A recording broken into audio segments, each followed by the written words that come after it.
अस्सलाम वालेकुम पाकिस्तान, कैसे हैं आप सबको रमज़ान मुबारक है हो।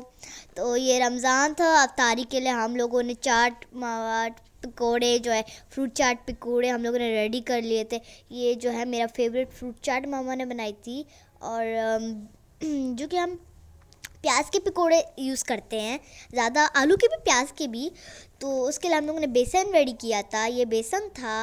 और इसमें हम लोगों ने प्याज के पकोड़े बनाए थे, और हमारे आलू के जो पकोड़े थे बड़े गरम गरम अच्छे अच्छे बने थे और बहुत ज़्यादा टेस्टी था। मेरा इंतज़ार नहीं हो रहा था अफ्तारी जो है मतलब रोज़ा तोड़ने का, अजान का बार मम्मा से पूछे थे।